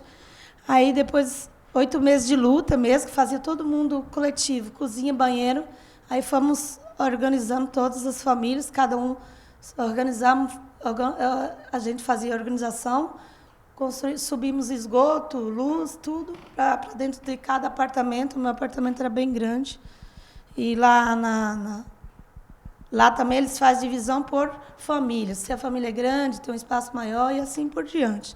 Então, tinha toda essa organização. Conheci a Dona Carmen, mulher muito, muito certa em tudo. Eu falei, eu vou ver, eu ia só mais final de semana. Eu falei, eu não vou para um lugar que vai ter muita bagunça. Tinha medo de briga, tinha medo de pessoas com vícios em drogas e etc. Aí eu fui vendo só final de semana. Eu falei, primeiro vou ver como que isso funciona. Né? Aí eu fui mais final de semana. Aí depois a moça que era da coordenação falou assim para mim, você não pode vir só final de semana, que aqui no hotel. Você quer moradia ou não quer? Eu falei, quero moradia, mas primeiro eu estou vendo como que é, né? Que eu não vou pegar. Eu mudar de vez e, sei lá, vai que é bagunçado, vai que é isso. E nisso, eu fiquei nisso, se passou um mês, eu falei, vou ter que mudar realmente. Aí peguei todas as minhas coisas, mudei, aí vi que era cada mês fazia uma coisa, até que em menos de um ano estava tudo pronto. Aí teve câmera, teve tudo organizado. Aí foi um sucesso. Como diz a Sônia, a moradia é um sonho de todos, acredito, de todos nós. E eu também sou uma das demandas de lá, a gente acompanha a obra, a gente visita, a gente tem assembleia, a gente tem reuniões. Então, assim, eu acredito que eu estou 80%, que eu acredito que eu estou com a minha vitória, que é a minha chave na mão. Então, a obra é 2 anos, já tá uns 8 meses, então falta 1 aninho e 2 meses para a gente conceder essa vitória. Eu creio que lá vai ser minha moradia, 200 metros do metrô do Anhangabaú. Então, a luta é para nos fortalecer, para nos dar vitória, né? Porque a luta é difícil, mas a gente conquista os objetivos. Minha família não gosta muito. Eu moro cá, eu falei, mas deixa eu. Eu não tenho condições, exemplo, de ter 70, 50, 80 mil para me dar de entrada num apartamento. Então, o movimento é um financeiro que a gente vai lá, conquista, e ele é o nosso, como que diz, é o nosso apoiadores, né? Porque a gente vai lá, financia sem nenhum crédito assim de dinheiro. Então, eu falei, eu não tenho, o que eu trabalho é só para me sustentar eu e minha família. Então, eu falei, vou seguir, deixa eu seguir no meu caminho. E eu não quero, assim, que ninguém me conseguir por alguém, eu quero conseguir por mim mesmo, assim. Então, eu estou seguindo e eu creio que vai dar tudo certo. E estou aí meus filhos para cuidar. E aqui também de morar no centro tem escola, tem educação, tem lazer, tem parque. Tem, dentro das ocupações, tem o postinho de saúde, atende lá dentro, tem cultura, tem cursos, tem muitas coisas que o movimento oferece, tem muito voluntário que nos apoia, que nos ajuda a cuidar de nós e dos nossos filhos. Isso é muito bacana, eu acredito. Então, o movimento também tem esse olhar para os moradores. Eles trazem coisas boas para nós, moradores, para nossos filhos. Então, eu acho isso sensacional, fantástico, porque onde eu morava não tinha nada disso. A gente também na ocupação a gente aprende os nossos direitos, moradia é direito, moradia existe na Constituição. Então, nada disso eu sabia. Então, a gente aprende muito. No momento eu não estou estudando, mas também estou pensando em voltar a estudar. O movimento sempre dá apoio a gente. Vocês têm que estudar, vocês têm que se aperfeiçoar, vocês têm que crescer, vocês têm que ser alguém, porque a gente não estudando, a gente não sabe dos nossos direitos, dos nossos deveres, né? Então, isso é muito importante. Eu queria chamar a minha filha Bruna para falar um pouquinho, que aí ela vai, como ela é criança, adolescente, precisa entender um pouquinho mais. E agradeço a oportunidade. 。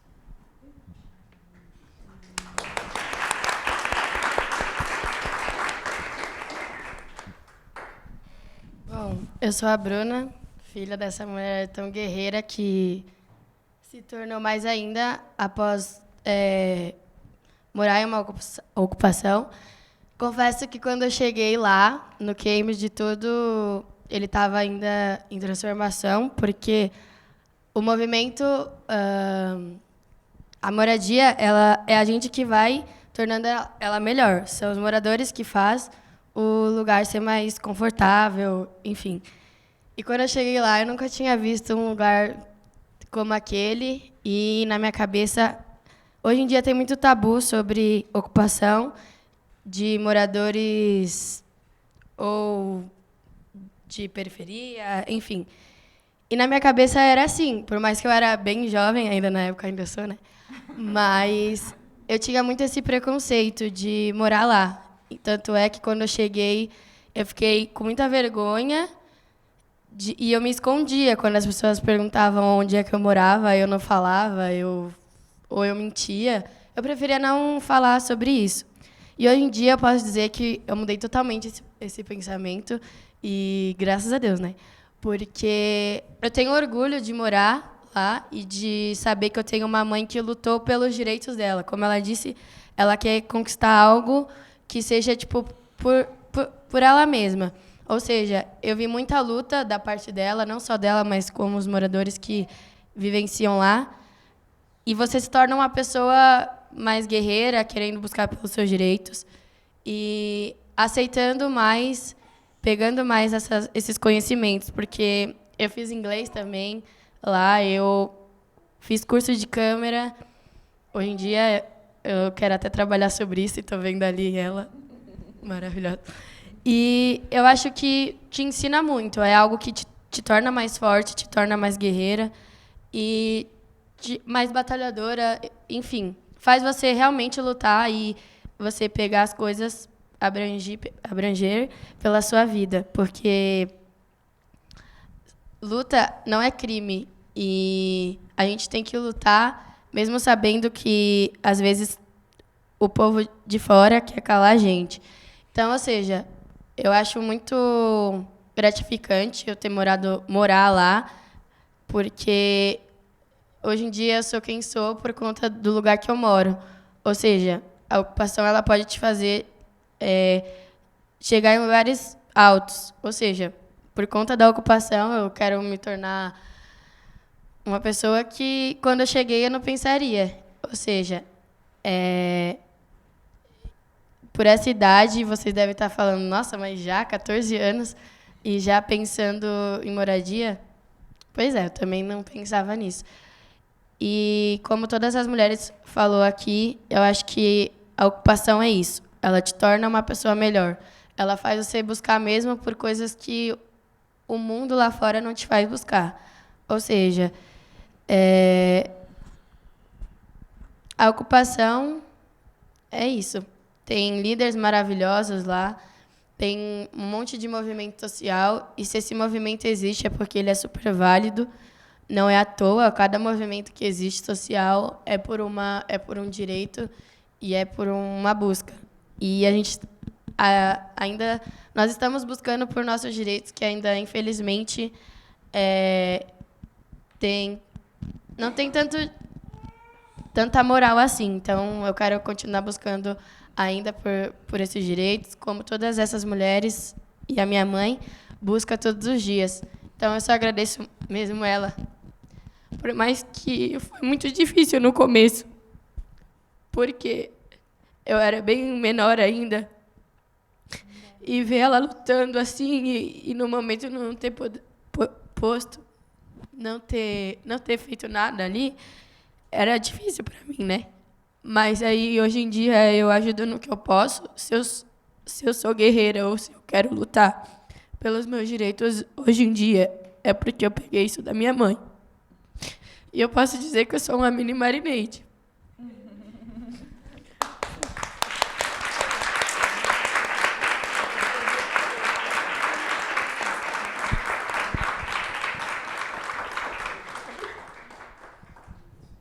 É isso, gente. Muito obrigada. E eu só sou grata mesmo por eu morar lá e saber que esses conhecimentos estão sendo passados aí fora e as nossas lutas estão dando efeito e que o tabu que tinha antes, quando eu cheguei lá, melhorou bastante. A gente está andando aí buscando por nossos direitos. Então, saber que existem mulheres fortes buscando pelos direitos delas sem homem nenhum, é maravilhoso isso. Então, quem não luta está morto.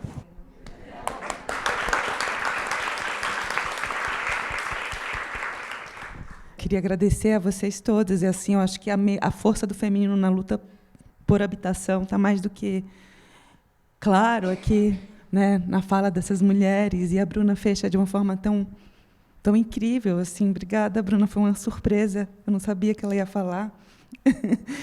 E essa geração que já nasce dentro da luta e que já nasce com essas referências, porque tem um movimento social, e eu acho que os movimentos sociais é o coração do nosso país. Não tem como a gente não entender esse momento contemporâneo se, de alguma forma, a gente não estiver engajado em alguma luta, sabe? A luta do negro, a luta dos índios, a luta por habitação, a luta por educação, a luta por saúde, nesse momento que a gente está perdendo tantos direitos, e talvez... E esses movimentos, como a Bruna colocou lindamente, ele não está à margem, ele está buscando o que lhe é de direito, né? Na verdade, está fazendo valer algo que é constitucional. Então, o movimento por habitação, eles não são invasores, eles não ocupam prédios quaisquer, são prédios que estão sem função social, isso está dentro da Constituição. Essas pessoas não estão lá para pagar um aluguel, é para dar visibilidade a imóveis que estão vazios no centro da cidade, né? É para chamar a atenção para os governantes que não existem políticas públicas que atendam o trabalhador de baixa renda, que se essas pessoas podem pagar aluguéis tão caros, porque elas não podem financiar um imóvel.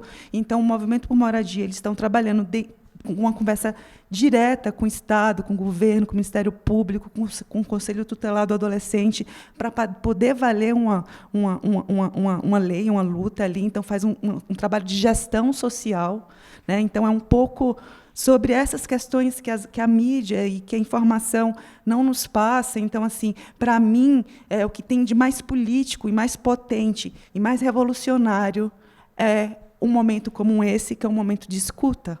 Sabe? Sim, a gente está sendo mediado por nenhum outro meio que nos faça, nos dê representações da realidade, representações que estão a serviço de determinados valores.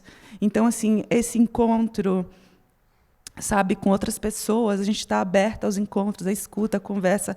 Eu acho que isso que tem de mais incrível, mais político, porque essa é a grande revolução, sabe? Então, para mim, hoje é um momento muito especial, sabe? Eu quero só agradecer a essas mulheres e que a gente possa sair daqui pensando um pouco como a gente tem a aprender com pessoas que vivem em situações precárias e que fazem desses espaços um lugar de sabedoria. Porque, por todas essas questões que a gente passou e que vocês puderam ouvir delas, eu acho que esse sentimento de resiliência no lugar de você não fazer com nenhum trauma, nenhuma dificuldade lhe paralise, e que, mesmo assim, com todas as questões mais difíceis, a gente não desconecte do mundo, sabe? A gente ainda possa confiar, sabe, na vida, confiar nas pessoas, confiar no futuro, sabe? Eu acho que a gente não pode perder essa crença, porque, se a gente perde essa crença, a gente perde a nossa capacidade de agir. Sabe? E é um pouco que querem nos tirar nesse momento, nossa capacidade de agir, sabe? Nossa capacidade de imaginar. Eu acho que isso é a maior força que a gente tem hoje. E a arte, essas mulheres que também fazem da vida dela uma criação de um lugar possível, isso é arte, isso é político, sabe? Então, e que nos é de exemplo para que a gente também não desista, sabe? Dos nossos desejos e acreditar na vida, e acreditar no mundo, e seguir e encontrar pessoas. Eu acho que é isso. É isso. Agora a gente vai passar para vocês.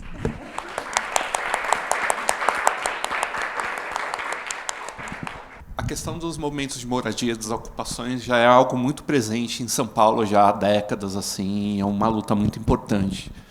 E já há alguns anos, assim, eu acompanhei, pesquisei muito o tema da relação entre artistas e ocupações. E eu lembro já há uns 10 anos ou mais, quando uma das ocupações as maiores que a gente teve aqui em São Paulo, que foi a ocupação Prestes Maia, tinha sempre essa relação que começa enfim, no início dos anos 2000, entre movimento de moradia e artistas, né? E muitas das discussões que eu tive com artistas e com as pessoas do movimento é que os artistas dentro da ocupação era uma estratégia muito importante, porque quando a gente lia nos jornais sobre a história de uma ocupação, a gente lia no caderno policial. E aí, de repente, quando os artistas começam a ocupar e fazer ações dentro de um prédio, é como se essa história passasse por um caderno de cultura ou falasse sobre cidade. Então, era tentar evidenciar para a população, para a sociedade em geral, de que a ocupação também produz cultura. E eu acho que tem uma coisa bem bonita na ocupação 9 de Julho, porque ela é um lugar aberto. Assim, eu fico pensando no prédio onde eu moro. Assim, eu moro em Perdizes, que é um bairro de classe média alta, assim, e eu raramente falo com meu vizinho. Assim, eu conheço uma vizinha, que é minha amiga.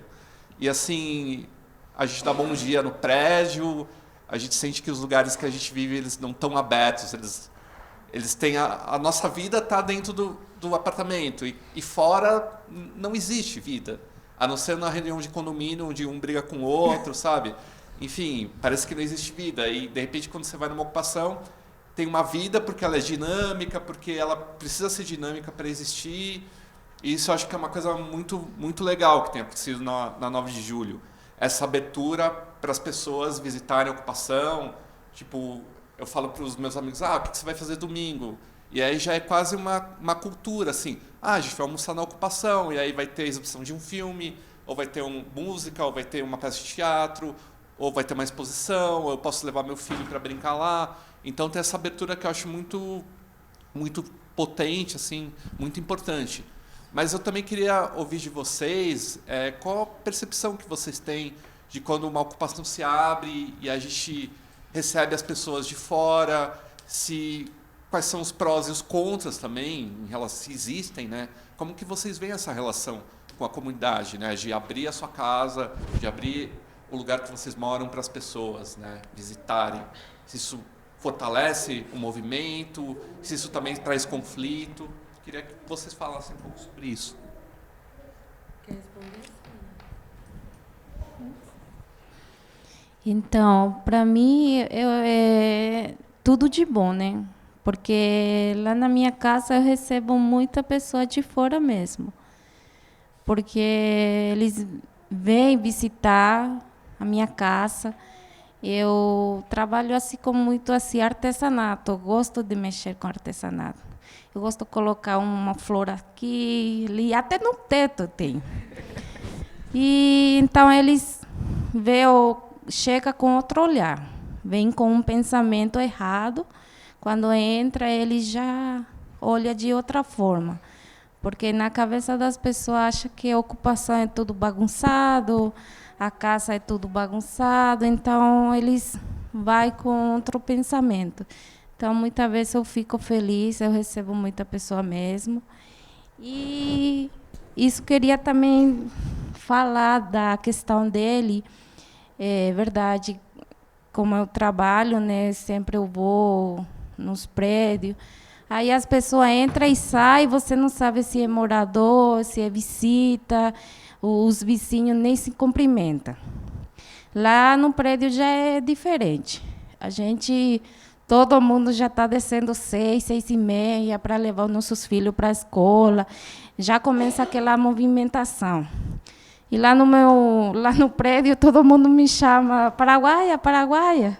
Então, todo mundo se conhece, fica conversando um pouquinho aí, é uma correria, tem que chegar para o serviço. Então, não é só o vizinho. Eu não acostumo falar isso. É mais que o vizinho. Porque eu sei... eu sei que se eu ficar doente, se eu precisar, eu tenho a Michele também, que é generosa, a Luísa, a Neide, que já me deu muito apoio. Então, eu tenho certeza que eu estou contando com elas. É isso importante. A gente criou um laço de amizade assim, de família mesmo. Se um precisando, todo mundo já sabe, já desce, está precisando, o que você quer. É isso, dá a mão para outra pessoa. Então, eu acho bem bacana isso. Eu posso complementar essa fala? É interessante, sim, que esses artistas nos apoiem, que essas pessoas estejam presentes. Eu acho que é uma forma... e isso a gente entende bem, inclusive pela sua própria questão, né? Como você chega e vê. Embora, assim, e aí, num outro momento, nós temos, por exemplo, a parceria com a escola da cidade, né, que é uma escola de arquitetos, engenheiros, tal. Não sei se tem alguém aqui de lá. Em algum momento, nem foi dentro da ocupação, vou falar de uma passagem que me fez observar isso de uma outra forma, que me fez ficar atenta, assim. Porque todos os dias dentro da ocupação nós temos pessoas a nos visitar do ensino médio ao pós-doc, né, do Brasil e do mundo afora, assim. E tem, sim. Então, nessa conversa de bar, porque aí eu estava no bar ali na Roosevelt, e chegou quando eu disse que morava numa ocupação, dentro de uma conversa, um moço, né, ouviu ali, quer dizer, estava fazendo parte da roda, eu não o conhecia, e ele disse que dava aula na escola da cidade, não me recordo o nome dele, mas que conhecia como que é o nome da Lilica? Carla Café, né? E aí ele perguntou para mim como é que eu achava, como que eu via isso. Falei, bom, eu estou entendendo que essas pessoas entram lá e isso, descobrem uma outra forma de viver, né? Que não precisamos, por exemplo, de repente, de todo o luxo que tem lá do outro lado, né, nas Perdizes, por exemplo, mas que a gente vive muito bem aqui, como a Sônia falou, né, nos apoiando e tal. Aí ele virou para mim, e aí foi a minha surpresa, e disse assim, então, mas não se engane com todos esses alunos que entram e tal. Imagina, tem até prova lá dentro, eu já vi, né, eles irem para... aqui vai ser a conclusão do curso, tal, e assim por diante, belas artes, e assim vai. Né? E aí ele falou que não era para eu me enganar, porque alguns entravam... Né, para ele ter dito isso, eu fiquei imaginando que essa conversa já tinha ali se passado. Que alguns poderiam entrar e, ao invés de falar, nossa, que incrível essa nova forma, né? Aliás, essa forma, nova não, mas essa forma tal de viver, alguns poderiam exclamar de outro jeito, que é, como é que essas pessoas vivem aqui desse jeito? Né? Muitos apartamentos lá têm o seu banheiro individual, mas alguns andares ainda têm banheiros coletivos. O prédio da 9 de julho, eu fiz um curso técnico ano passado e estudei um pouco da história da habitação. Né? Entendi que a grande maioria, aliás, as moradias populares, elas iniciam casadas com o trabalho, então assim surgem, né, as habitações industriais, por exemplo, pensando em Paranapiacaba, né, que está ali a ferrovia e a casa dos moradores ali, quer dizer, a do chefe está lá em cima e tal. E então isso está atrelado ao trabalho. Na 9 de julho, embaixo não eram apartamentos. Onde eu moro, por exemplo, é um apartamento. Eu estou no 9º andar. Eu não sei de que andar para cima é apartamento. Eu morei no 5º andar, que lá, por exemplo, a gente teve que adaptar. ali não eram apartamentos. Aliás, o quarto que eu morei, eu acredito que tenha sido um dia uma copa, porque ele era todo azulejado de branco, tinha um balcão. Então, ali, por exemplo, não era um apartamento. Então, nesse 5º andar, alguns andares são adaptados. No 1º e 2º andar, eu acho que também não eram apartamentos, né? Então, ele é um prédio misto. Foi criado pensando embaixo, né, ser comercial, e em cima o povo que de repente trabalha embaixo aluga em cima ou compra, não sei, e mora em cima, assim como outras habitações surgiram. Então, onde eu moro ainda tem banheiro também coletivo, né, onde as pessoas se programam, cada dia um lava, né, de manhã, à tarde, à noite. A gente procura ter esse cuidado, né? É necessário, inclusive por conta de fiscalização e tudo. Mas ele me fez essa observação, assim, para eu não ser inocente, que algumas pessoas poderiam sim entrar dentro da ocupação e nos ver, né, dessa forma, assim, como é. Né? Eu fiquei imaginando que uma pessoa que pague uma faculdade cara, né, que não tenha. Eu tenho recentemente, por exemplo, eu conheci uma menina negra, arquiteta, e aí, até o presente momento, morando dentro da ocupação, eu não tinha ainda conhecido nenhuma menina negra arquiteta. Né? Essa estava lá visitando. Ela ainda não é uma parceira, embora ela ficou interessada em ser uma parceira. E ela falou assim, Gê, bom, foi um longo diálogo. Ela, aliás, foi num desses almoços, assim, e ela falou assim, bom, eu estudei com pessoas que ainda pensam no quartinho da empregada. Se a gente está no século XXI e tem gente pensando. E aí é isso, né? Podia até ser o quarto da empregada, aquele confortável, que vai caber ela, o filho, a TV. Não, mas é aquele cubículo mesmo que vai estar lá para sufocar, né? E fazendo você ficar aqui mais pertinho, é quase da família, faz a hora extra sem pagar, e assim vai. O diálogo foi longe. Então, eu espero ainda que não seja a grande maioria que entre lá com esse olhar, que a grande maioria ainda entre lá, né, pensando, sim, que uma outra forma de morar é possível e é saudável e é interessante. Mas eu achei ótimo ter ouvido esse pensamento, né, essa fala dele, assim, para eu também não achar que todos aqueles alunos que entrem ali vão só achar interessante assim, não. Que muitos ainda, de repente, entrem lá pensando, nossa, será que aqui, né, eu conseguiria um empregado para ir para a minha casa, por exemplo, né? E assim vai.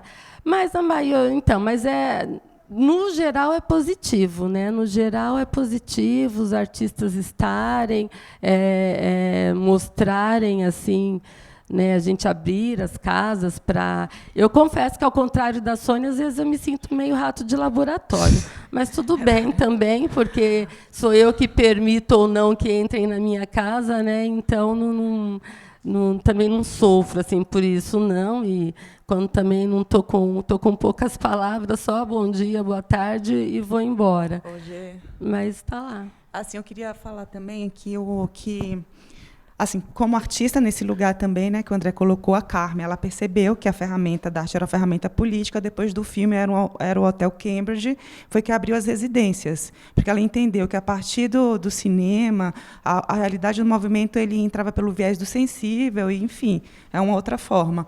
Mas também é muito difícil você estar num território que não é o seu, sabe? Então, assim, não basta só ter boas intenções e boa vontade, né? Porque às vezes você acha que você está fazendo o melhor, só que você nunca vai ser aquela pessoa, você nunca vai estar no lugar daquela pessoa.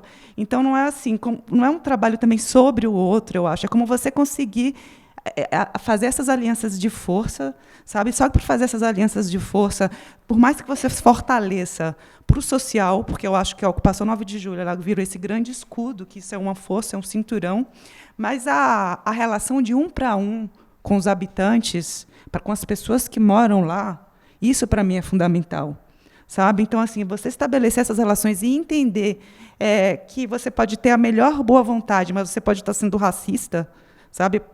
Sem saber, isso é possível também. Então, a gente começar também a se desconstruir, sabe? A perceber que as nossas intenções, às vezes, elas estão impregnadas de tantas coisas, e a gente entender que ser antirracista também é perceber que a gente tem privilégios, sabe? É saber que a gente vai estar num território que a nossa ideia pode não ser a melhor ideia, sabe? E que ser solidário é ter escuta também, sabe? Uma escuta no lugar onde você se coloca em questão, sabe? Onde os teus valores vão ser questionados, sabe?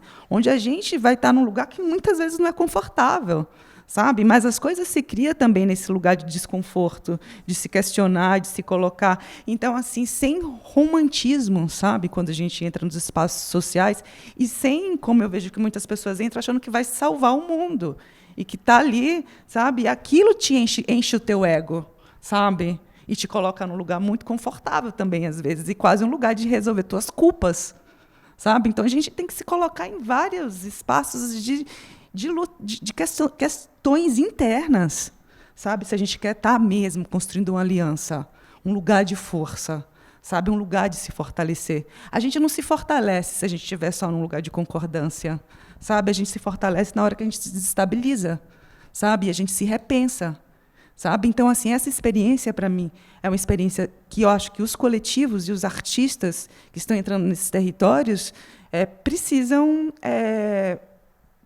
se questionar também, sabe?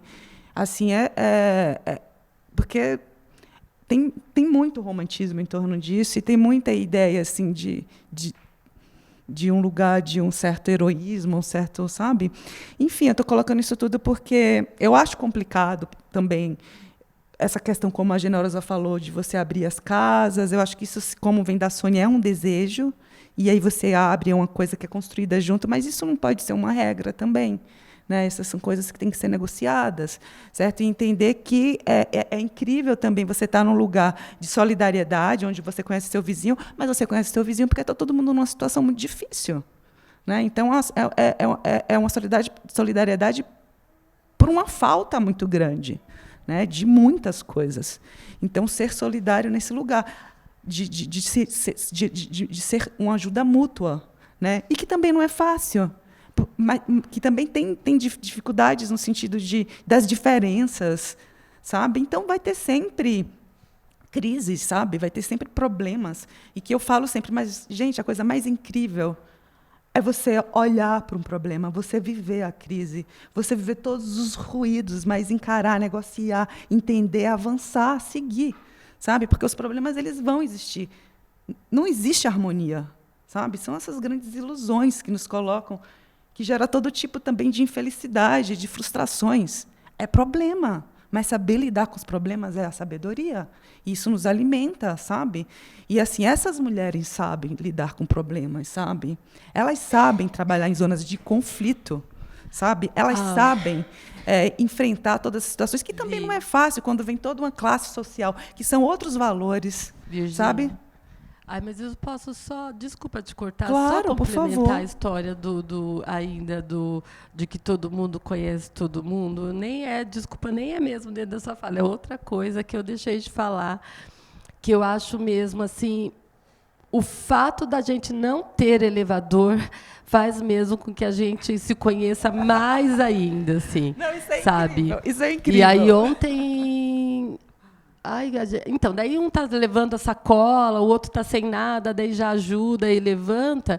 Mas o que você, por exemplo, falou em relação ao seu prédio me fez pensar para onde é que está indo essa cultura de morar nessa cidade, que, de repente, você ter o seu elevador individual é melhor do que ter elevador para todos, né?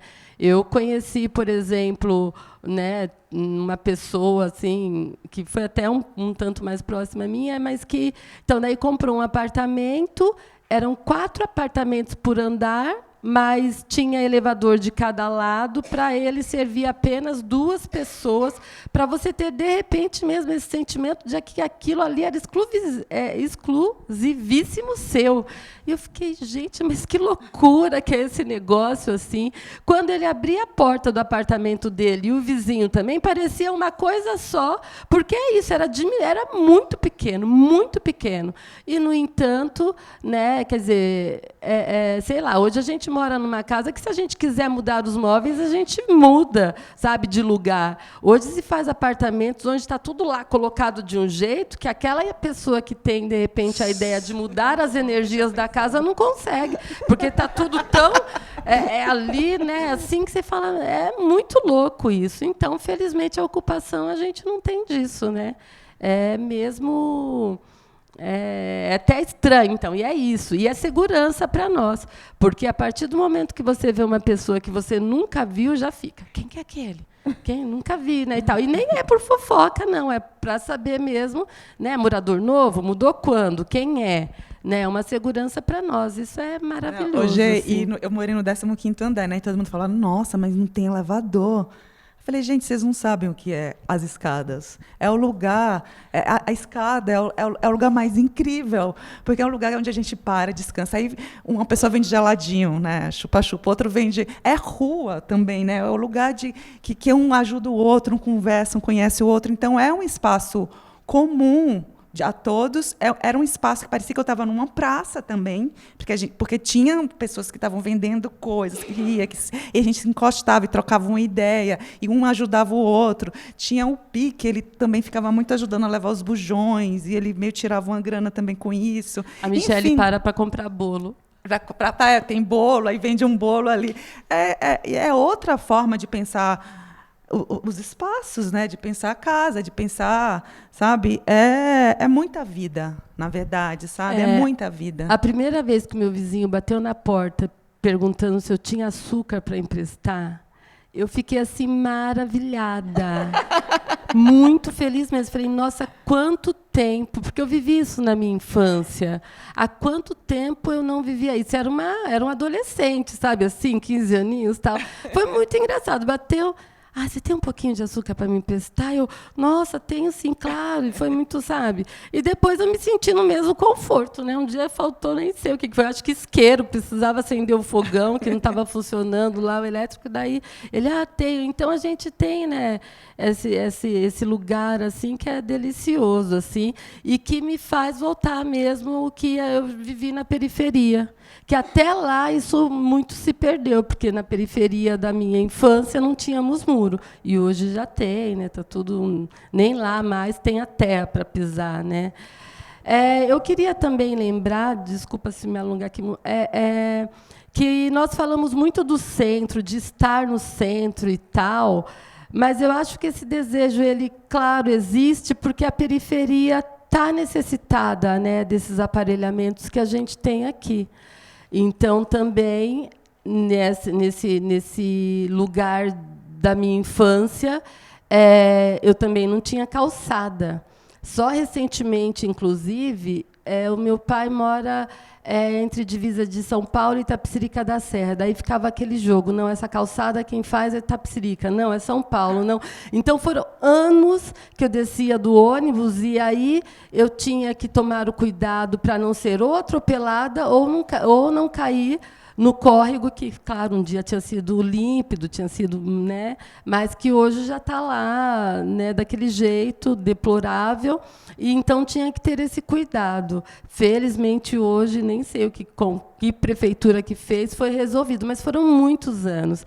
Então, se, de repente, naquele lugar eu também tivesse, né, o teatro, o cinema, a boa escola e tal, talvez eu não quisesse estar no centro, né, o banco perto de casa, e assim, mas não tem.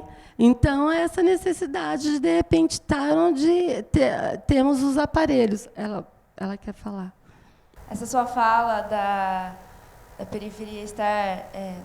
dessa necessidade. A gente tem a necessidade, né, de estar no centro, é extremamente pertinente, porque Eu sou bailarina, eu faço parte da formação dos bailarinos na Escola de Dança do Teatro Municipal, ali na Praça das Artes, bem no Anhangabaú mesmo. E é um prédio que ele é de parede, assim, com aquele Marrocos, aquele edifício. E na época que eles tiraram todas aquelas famílias do Marrocos, os alunos da praça, nós estávamos lá. E hoje em dia são, assim, 5 carros do BOP em cima das escadas. Foi horrível de ver. Onde você mora? Isso que eu ia falar. Eu moro na Zona Leste, assim, lá na Guilhermina. E isso que eu falo, para eu ter direito, para eu conseguir chegar lá no meu balé, tipo, vou para a escola e vou direto, é 1 hora, é distante, sabe? Isso é péssimo, porque para eu ter a possibilidade de conseguir me tornar uma bailarina profissional, era uma escola que está ali no centro, que é um lugar que ainda é dominado por pessoas com pensamento elitizados, é um ambiente de elite.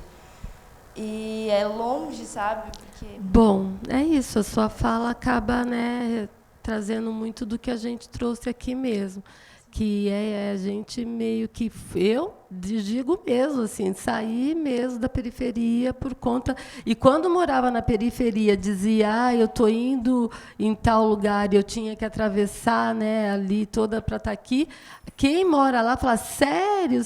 E tem um monte de gente também na periferia que não conhece o centro de São Paulo, né? Mal, assim, quem mora mesmo nesse extremo ao qual eu nasci, às vezes nem Santo Amaro direito, que é o distrito maior, conhece, assim, né? E é desse lugar também que a gente fala, que é a falta de direito à cidade, né? A cidade como um todo, seja estar aqui no centro, seja na periferia, ter esses aparelhamentos, né? Quer dizer, e foi tentado isso uma vez, porque o que é que virou os céus hoje, né? Ninguém nem mais fala dessas escolas que nasceram incríveis, né? Que formavam, que tem ali a educação física, né? Com as piscinas, tal. Também foi quebrado, como tem sido tudo, né? Né? A gente está num desmonte total, assim.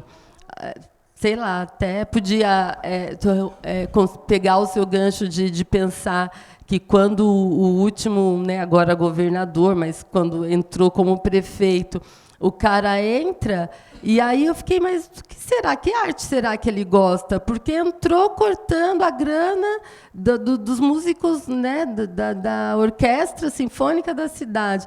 Eu achava que ele não gostava de coisas populares, assim, mas depois até disso, daí você fala, então não sobra mais nada, assim. E se... nem sei, às vezes falta mesmo até... tem outra. Oi, eu sou o Anderson. Tenho algumas questões para pautar, assim. Eu vou aproveitar do privilégio de estar com o microfone, assim, e tem uma pergunta no final, assim, mas tem uma questão sobre a questão do uso do elevador, que eu acho muito engraçado que, além do pensamento do uso individualizado, né, do elevador, tem a questão de educação mesmo, assim. Porque, basicamente, eu sou pobre, e daí, num dia desses, das caudas da vida, eu estava em Higienópolis, perdido, e eu saindo do apartamento de um amigo, uma senhora entrou e eu dei bom dia. Para mim é muito normal, que mora em Mauá, enfim, e ela deu risada. Porque um ser humano vestido como eu estou, para mim é normal, dar bom dia para ela era muito estranho. Então essa coisa de, nossa, eu não falo com meu vizinho, para mim é assim, querido, olha para a cara dele e fala, bom dia, boa tarde. Então, para a gente que mora lá é muito normal. Então, eu não entendo qual é essa estranheza. Assim. Na faculdade a gente vê muito. Assim. E olha que eu nem fiz uma faculdade elitista. E daí, outra questão, eu queria agradecer a galera da Ocupação 9 de Julho, que ontem eu não consegui falar com ninguém, que basicamente eu assisti Bacurau, de graça, essa palavra assim, tem que entrar na frente, assim, de graça, porque estava lá acessível, eu consegui chegar no centro rápido com os meus amigos em um lugar, embora eu tenha estado no chão e não tenho nádegas para isso, mas enfim. Mas foi incrível, de fato, estava muito cheio, e para mim foi incrível, porque era um filme brasileiro, e a galera saiu de lá, enfim, e eu não fui antes porque eu não tinha grana, então, e eu saí de Mauá para, enfim. E daí, eu adorei a sua fala sobre o rato de laboratório, porque o que a gente mais vê no campo da... Sou arquiteto, arquiteto urbanista, e daí... Mas é uma tristeza ser arquiteto pobre, depois eu te conto. Mas basicamente, o que a gente mais vê, tipo, em doutorado, de gente branca saindo da USP, da FAUSP, da escola da cidade, do Mackenzie, por exemplo, que são as escolas de primeira linha, depois da segunda, enfim, são caras brancos que aprenderam, caras brancos de classe média, que vão para a Europa depois da faculdade e falam, gente, eu fiquei no doutorado, fiquei 3 meses na ocupação, deixa eu te contar como foi. Assim que você lê a frase, eu sou muito expressivo, desculpa, eu tenho vontade de vomitar, uma coisa assim, xingo, mando mensagem para os amigos, tipo, não leem esse doutorado. Tem um livro também, o Dimensões de Interior em Favelas, que chega na página 227. Nunca vou esquecer essa página e leiam. Tem um texto dos caras do Mackenzie, que é assim, um texto deplorável sobre favela, romantíssimo pra cacete, enfim. E daí, isso é um desserviço com a sociedade. E a minha pergunta, que tem a ver com tudo isso, ainda mais com as ocupações, é que nós que se interessamos e vemos isso, acho que a gente aprende muito, e obrigado por vocês estarem aí, e vocês todas. Assim. E é muito bom escutar. Mas a gente tem muita vontade de estar junto também, e espero que gente que não romantize as coisas. Mas a gente tem muita vontade de estar junto, só que a gente precisa comprar pão, isso é um fato. E nem todo escritório está contratando, e a gente não sabe como funciona. A gente vê a Escola da Cidade abrir uma exposição com os projetos que fez a Preocupação 9 de Julho também, mas eu queria saber, primeiro, como foi essa organização de... os alunos foram lá, tipo, com seriedade, com professores sérios, que entendem a realidade daquilo sem romantizar de maneira alguma, entraram nas casas para adequar layout, esse tipo de questão, se aconteceu isso, ou se foi, olha, façam o que quiser, comprem móveis de 40 mil que vai ficar legal no projeto. E como a gente que quer pode ajudar ou trabalhar com isso também. É isso. Na verdade, eu quero mais me despedir, porque eu tenho um horário agora, tá, gente? E eu vou deixar essa resposta para a Generosa, mas eu queria colocar uma experiência que eu presenciei, né? Infelizmente, eu trabalho com um público de classe média alta, né? Então, você vê que as pessoas elas realmente precisam... Tem muito ainda para se desconstruir com relação ao seu próximo, entendeu? A pessoa se permitir chegar próximo de uma pessoa que socialmente uma situação socioeconômica, né, inferior. Eu ouvi uns relatos assim de pessoas que nunca imaginei falar assim: nossa, meu apartamento, isso coisa recente. Que eu casei agora, meu apartamento maravilhoso, mas ele vai desvalorizar, porque quando você sai na portaria, você vê um cara deitado na calçada. Eu fiquei olhando e falei assim, você não sabe por que ela está ali na calçada. Ela está ali porque ela escolheu a sua calçada e resolveu desvalorizar o seu apartamento. Né? Aí, uma outra história, eu vi uma pessoa contando uma história triste da minha vida, porque meus pais tiveram muito dinheiro, mas em certas épocas... isso com muita pose. Certas épocas aí da economia, perdeu isso, perdeu aquilo, mas continua tendo, né? E, nossa, mas aí começou a falar, daqui a pouco ela começou a falar de eventos, o que ela gosta de fazer. Eu adoro quando eu vou ali na Sala São Paulo, que estraga. Imagina, eu ponho uma roupa disso e daquilo, ponho o meu melhor perfume e vou assistir um evento na Sala São Paulo, mas quando eu saio e vejo aquele monte de gente sentada ali, deitada, jogada ali, falei, meu Deus, onde é que eu fui parar? Desse jeito. Então, assim, eu acho que tem muito que se desconstruir, muito. O que são valores, o que é preço das coisas, entendeu? Por que uma pessoa está deitada ali naquela calçada? Existia, antigamente, no meu ponto de vista, moradores de ruas, aqueles que saíam à deriva porque tinham como opção. Né? E hoje são famílias morando na rua, gente. E você está preocupado com o seu apartamento que vai desvalorizar, porque na sua calçada tem uma pessoa com uma mãe, um filho, pessoa que escova o dente. Eu já vi pessoas escovando o dente para ir trabalhar e deixa a mãe e o filho ali. É uma família. Ela só não tem um teto. Só não tem o mínimo, né? Seria um abrigo para os seus filhos. E o outro está preocupado com... Quando ele for vender o apartamento dele, ele comprou por X, mas já não vale tanto, porque tem gente morando na calçada dele. Entendeu? Então, eu queria deixar essa mensagem aqui de que as pessoas precisam refletir melhor, Porque, às vezes, você está ali, mas você também está pagando aluguel. Ele acha que porque ele paga um aluguel de 5 mil, ele não é um sem-teto. É também um sem-teto. Porque as condições não encaixaram no bolso dele para pagar uma prestação de 5 mil. Ele também é um sem-teto. Ele também é um escravo da especulação imobiliária. Só muda os valores. Eu não posso pagar 2 mil de aluguel e ele não pode pagar 5 de aluguel, mas ele paga, porque é bonito. E o que meus amigos vão dizer se eu estiver morando num lugar onde eu pago 1.000? Né? Eu tenho que manter essa minha imagem de pessoas que moram bem, que está legal, mesmo com a prestação do carro atrasada, mesmo sem pagar um condomínio, mas não importa, eu só não quero ver uma pessoa dormindo na minha calçada. É mais fácil você limpar, jogar... Exatamente, mas minha, é dele a calçada. Nossa, além da calçada ser sua, você não se preocupa por que um outro está ali. Né? Então, é isso, gente. Eu acho que é muito triste a gente ainda viver numa situação dessa, mas eu ainda acredito que um dia isso pode melhorar quando você se dispõe a ouvir a escuta do outro, do problema. Que o problema ele é coletivo até um certo momento, depois ele passa a ser só nosso, mas por um período ele é coletivo, ele é da sociedade. Obrigada, viu?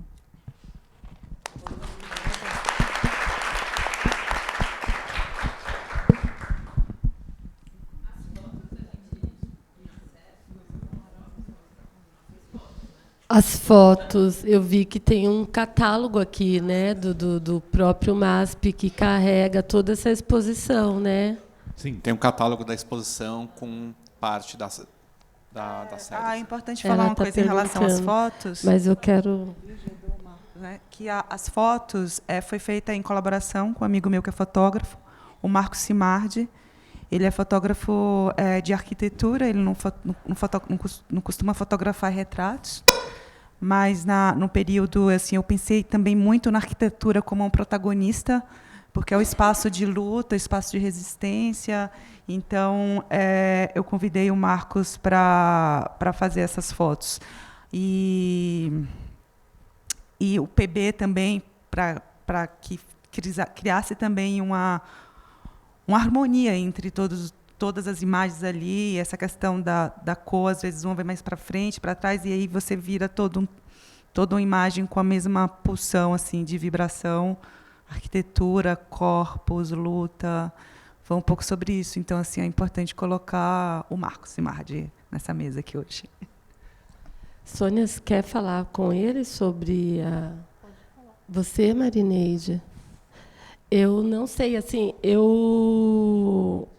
a escola, assim, esse trabalho do qual ele falou, vocês foram acessadas, tiveram contato direto com esse trabalho que teve lá na ocupação e a galera da escola da cidade que você falou, né?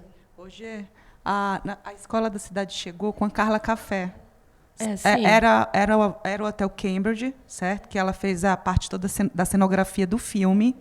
E aí os alunos eles foram para fazer essa assessoria dentro da parte do cenário, e isso foi ganhando uma força lá dentro por conta da Carmen também, que é a líder do movimento, que começou a abrir mesmo espaço para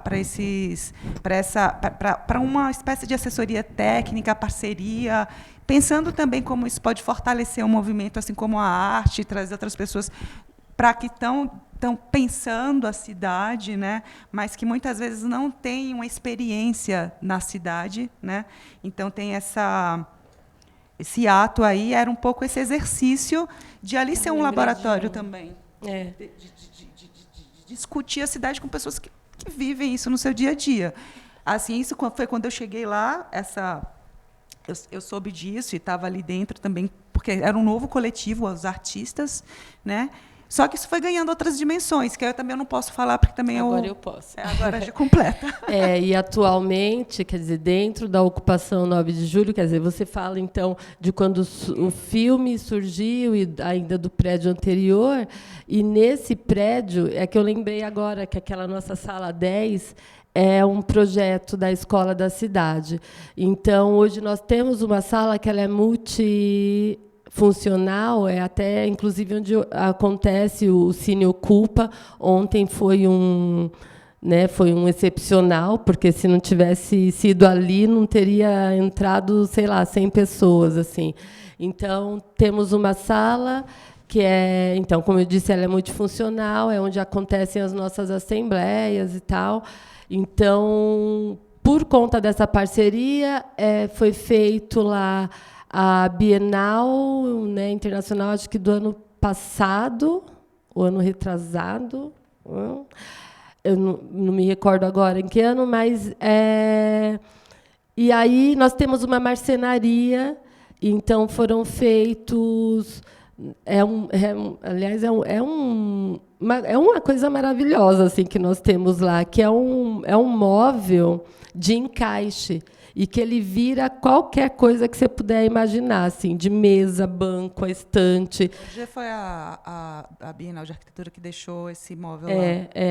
Então a sala foi pintada, foi toda assim organizada, foi um legado que foi deixado pela Bienal e eu acredito que eu não esteja enganada, que foi com parceria com a escola da cidade, assim. Então, inclusive, se você esteve lá ontem, são os bancos que parte da galera usou para os bancos de madeira. E é muito assim também, assim como a sala é super multifuncional, assim. Aqueles bancos não servem para tudo, assim, é bem bacana mesmo. E também a Carmen, na época, quando montou a marcenaria, falou bem assim, tá, vai ter um laboratório aqui com o pessoal da História da Cidade, então, quais são as demandas dos moradores? Janela. Então, bora começar a pensar em fazer uma oficina e pensar como fazer essas janelas, as esquadrias. Então, tinha assim, um desejo da Carmen desse diálogo direto e de como transformar daquilo ir para os próprios moradores, para a própria arquitetura. A Escola da Cidade não é da assessoria técnica, no caso das reformas e das obras, que aí é a PEABIRU, né, que é a PEABIRU. Então, essa parte da técnica, todo o projeto do Cambridge está sendo discutido de um para um, com os moradores e pensado junto, de como aquela moradia não cair dentro desse formato que a gente entende hoje de moradia, onde você não conhece seu vizinho, onde não tem espaço para equipamentos culturais. Então, a obra do Cambridge, como era um hotel, também a arquitetura ela dá espaço também embaixo para que tenha outros equipamentos, né? Então ele está sendo muito discutido junto com os moradores o projeto que é a PEABIRU, que é o Alexandre Haddad e bastante outras pessoas, a Marina, e que é da equipe técnica. Infelizmente nosso tempo da palestra acabou. Mas eu quero agradecer novamente a presença de todos vocês, especialmente as nossas palestrantes de hoje, a Generosa, Maria Luísa, Marineide, Sônia e Virgínia. Muito obrigado por compartilhar todas essas histórias, são muito enriquecedoras e muito importantes. Muito obrigado.